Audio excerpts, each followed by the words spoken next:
first asked about 40 members of the church to share our thoughts about the purpose of Vision for Mission and what it means when we say making a difference one person at a time.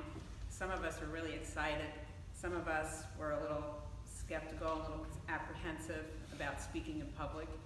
It's bad enough that we stand here, we get to do that, but then you have a camera, you have Pastor Johnson. It makes it a little bit more difficult, but some of us are up for the task. And then we did have one person who did mention that they would rather drink a jug of worms, live ones at that, rather than to stand in public and speak publicly. So there is a fear of that, so I'm going to get through this the best I can. So for those of you that don't know me, my name is Fran Pepis, and I have been worshiping here at Shepherd of the Woods since 1990. And I also get to serve on church council, which is a blessing for me. I was grateful that Pastor had asked me to share my story about the mission at the Lakeshore rather than in Matthew 25, I was naked. Because at that point, I'm not sure I could have talked about that. And I think, well, Pastor Tobias is not here, but I think Shelley Tobias gets to talk about I was naked and you clothed me. Anyway, what I'm going to do is I'm going to take you through a journey of time and the will of God. So we do have these little handouts for you, so you can kind of look at this. This is a little bit of a pictorial, and I'm going to kind of fill in the blanks with regards to the pictures. So in 2003, Believing What is Unbelievable became our congregation, when our congregation began to vote to sell this 2.75 acres of property for $2.7 million. It was determined that the property was no longer functional for the growth of our ministry and the growth of our school and the outreach programs we wanted to provide in this community. Having large gatherings, retreats, and confirmation camps became really restrictive because we were simply running out of room and parking was becoming a challenge. We formed a property committee because at Shepherd of the Woods, everybody works in a committee, so we formed a committee.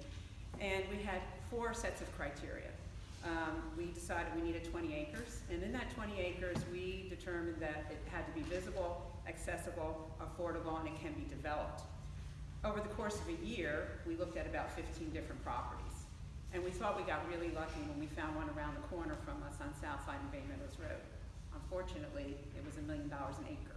So having the 20 acres that we wanted, it was very visible, it was very accessible, it could be developed very easily, except it was not affordable at $20 million. So we kind of moved on. I do want to say that we also passed over the Lakeshore property during that search. So believing in the unbelievable, we met an amazing gentleman by the name of Joe Moore. And I don't know who was here, but by the show of hands, who was here at the Shepherd of the Woods in 2003? By show of hands. All right, so you may remember the name Joe Moore. He was a non-Christian type fellow, and best guess.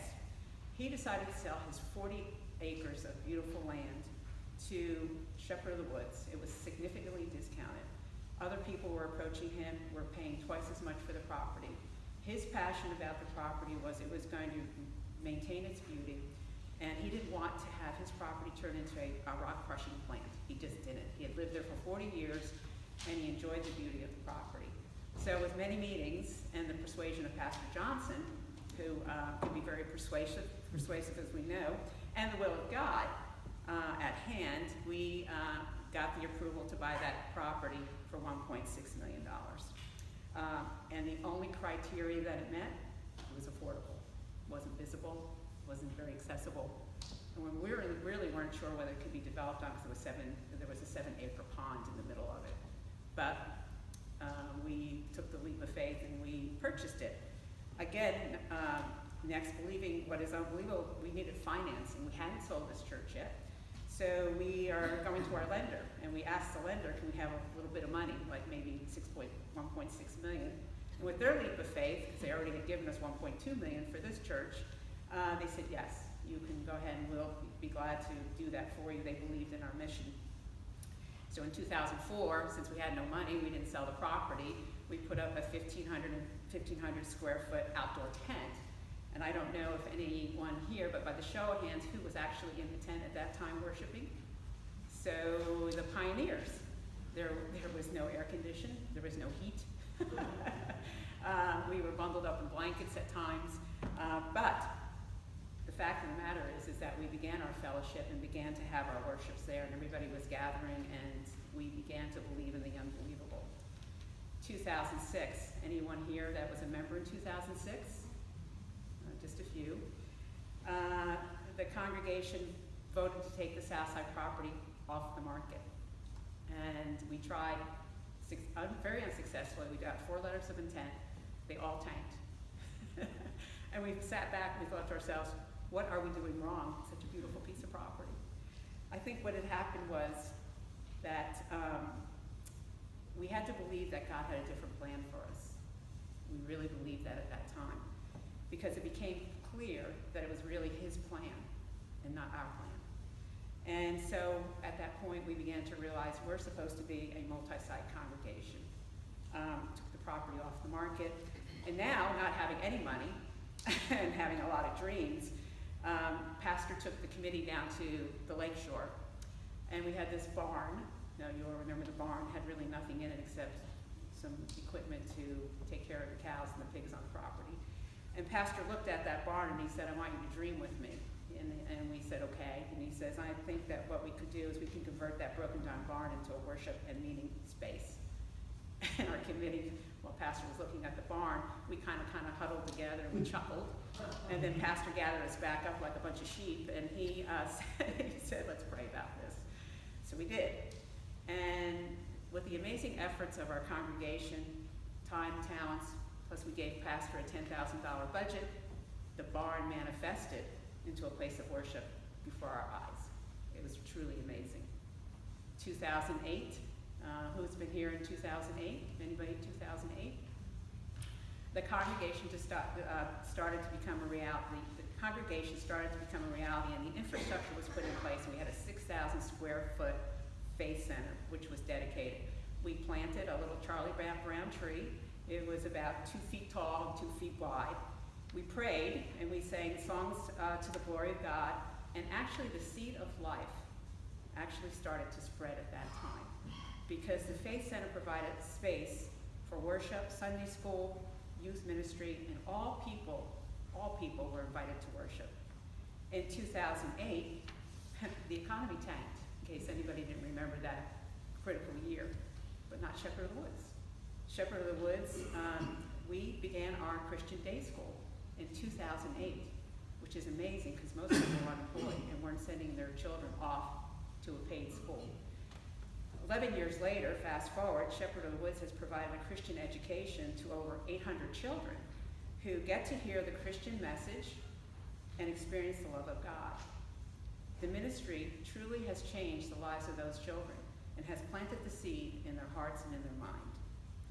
2011, contributions from the congregation allowed us to add a double-wide modular building, which now allows us to add new grades as we begin to grow our school, as well as sharing our locations with many community groups.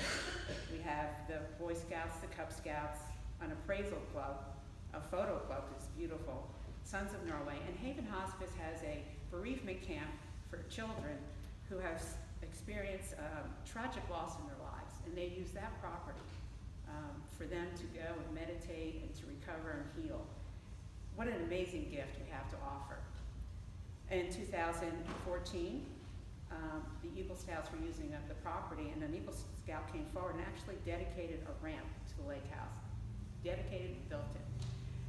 And again, through the generosity of our congregation of time, talent, and treasures, the floor in the Faith Center was replaced with a porcelain tile. I think many of you were involved in putting that down. I didn't know how to put down tile, but I kind of learned quickly. All I could do was paint, I thought.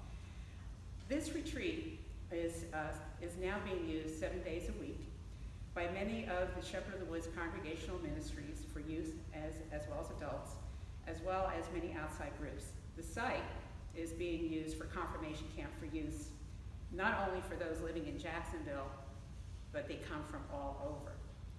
This year, Shepherd of the Woods will be holding its first 3-day men's retreat on the site, and I'm hoping the men in our congregation take advantage of this because it's going to be an awesome event from what I hear.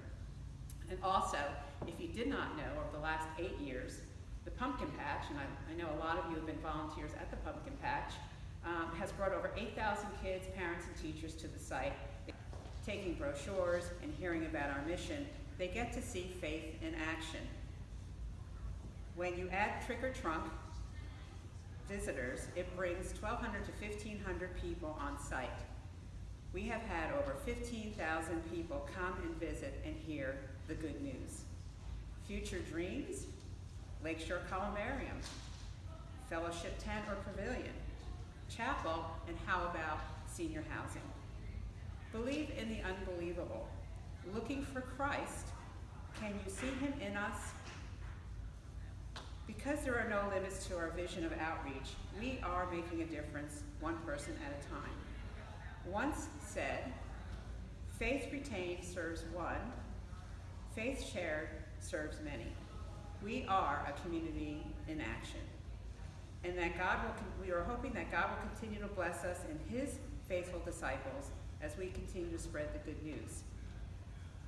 I hope you will prayerfully consider your time, talent, and treasures during our Vision for Mission appeal, because we are making a difference, one person at a time.